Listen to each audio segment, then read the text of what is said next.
Politique, la classe dirigeante de l'une des parties de la gauche ivoirienne, communément appelée Gbagbo-Ivoirienne, n'entend plus boycotter les futures joutes électorales. Son vice-président en charge des élections a fait cette précision face à la presse ce mardi. Tapé Kipré invite ses militants à l'établissement des pièces administratives en vue des élections à venir, dont la présidentielle du 30 octobre prochain. Salif Yalekwe, Tanguy Konan. Pas question pour les Gbagbo-Ivoiriens de boycotter les prochaines élections en Côte d'Ivoire. Ils l'ont indiqué ce mardi à leur siège, 6 à Abidjan, Cocody, Riviera 3.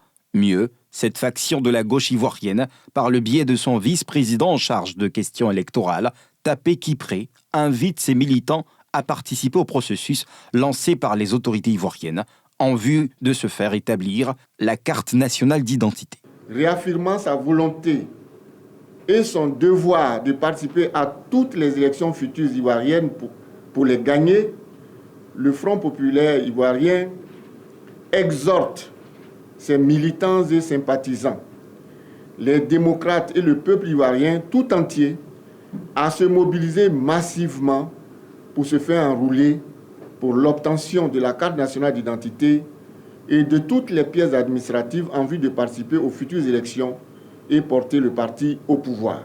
Pour ce faire, ce sont 206 missions qui seront déployées dans les prochains jours sur toute l'étendue du territoire national en vue d'informer et de sensibiliser sur cette nouvelle donne. Mais ce parti réitère sa volonté d'une carte nationale d'identité gratuite, d'où son appel au gouvernement ivoirien.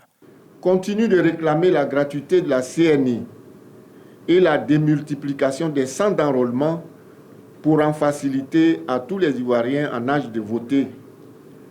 Invite le gouvernement à tout mettre en œuvre pour délivrer la carte nationale d'identité aux 11 millions de pétitionnaires annoncés par lui-même.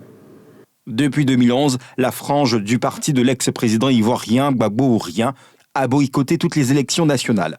De son côté, la branche officielle dirigée par Pascal Affi-N'Guessan a dans la foulée publié un communiqué dans lequel elle invite les jeunes, notamment les nouveaux majeurs, à se mobiliser et à s'approprier ces opérations et surtout celle dite spéciale de délivrance de certificats de nationalité qui leur permettra de s'inscrire massivement sur la liste électorale à venir.